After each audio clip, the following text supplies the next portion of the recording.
What's going on, everybody? Welcome back to Geek City, and today we are going to be reviewing Teenage Mutant Ninja Turtles IDW Collection Volume 3. So let's get straight into this.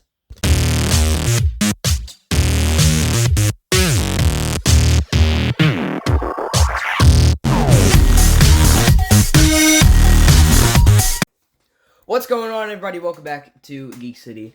As always, this is a spoiler review. Every time I've done a review of these IDW books, I do talk about spoilers. So if you have not read these books yet, and you don't want to be spoiled, go do yourself a favor and check them out. They're really good. So this is Volume 3. This is the trade paperback version, which came out like, I don't know, a year ago or so. They just now recently started releasing them in trade paperback. And so yeah, let's talk about what it's collected, what happens in this book.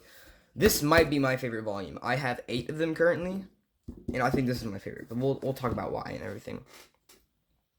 So this is the IDW collection, Volume 3 here. You have Leonardo on the cover, and as always, the spine matches the color, and then you have a photo of the person in the back. This collects issue 21 through 28, along with the Old Hob, Alapex, Karai, Hun, Bebop Rocksteady, and Shredder micro-series one-shots, and the 2012 annual. And this trade paperback is $40. I believe the actual hardcover is $60, but you can get these pretty cheap online, whether that be from Amazon or in stock trades. You can get these pretty cheap. So we have this cover of Leo here, and he is in a different costume, as you can see.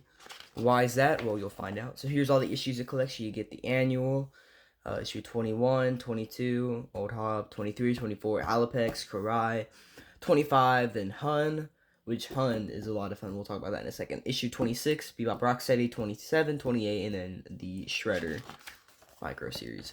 So this is the annual, which I'm not that big of a fan of. You know, it's cool to see the old Kevin Eastman artwork, but the reason I love this book is because most of the book, well, basically all of the book, is this this war.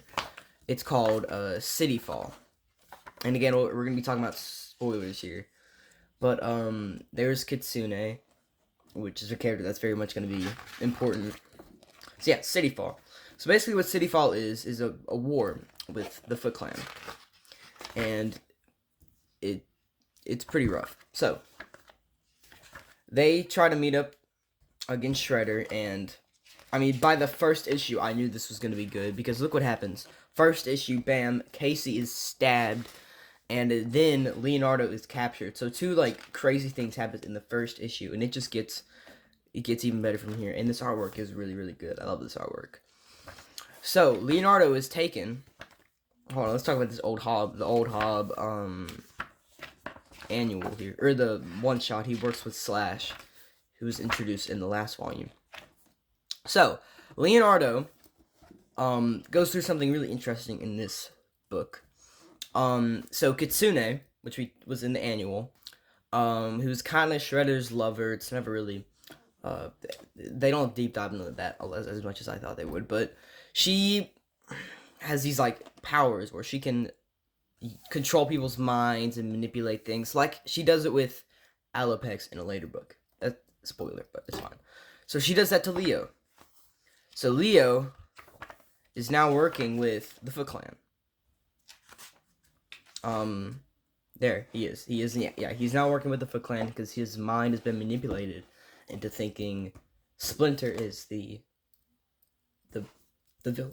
So you have Leo working with the Foot Clan. Casey's out of action. So what do the Turtles have to do? They have to work with Old Hob. I love this series. This is such a good story here. So you have Alapex, her annual. And by this point, I believe she is no longer working with the Foot Clan. I think she's left by this point. You have Leo and Karai working together, even though they don't want to. Casey and April share their first kiss. So you have the Mutanimals having to work with, or they're not the Mutanimals at this point, but you have Old Hob working with the Turtles, even though they do not like Hob. And then you get the introduction of Hun.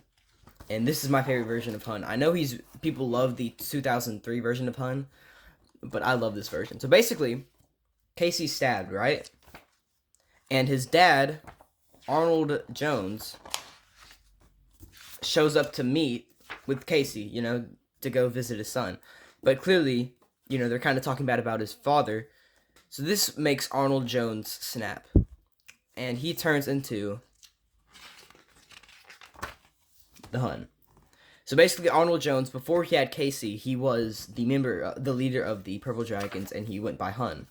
So you have his one shot here where he's captured by Shredder, and he bleaches his hair. He does it. He starts working out. He takes some mutagen, and so he turns into this guy, Hun. So he blonde hair, and he's now using mutagen.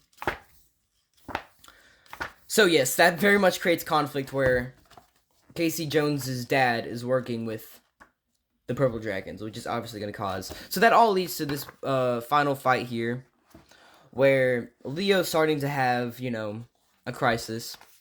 But Old Hob, Slash, and the Turtles attack the Foot Clan. You have Bebop, Rocksteady now in their final form. And so it all comes to a head here where Leo gets fixed. They remove the mind control. Casey has to confront his dad, and they get in a big fight, and that will definitely not be the last time you see that. And then, yeah.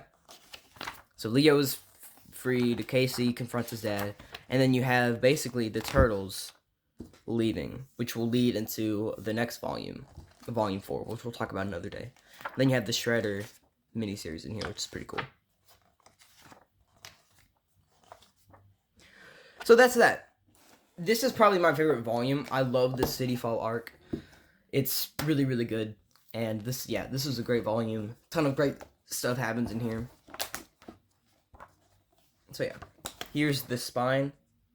Since it's obviously trade paperback, it's going to be glue bind. It's not going to have the... So yeah, that's that.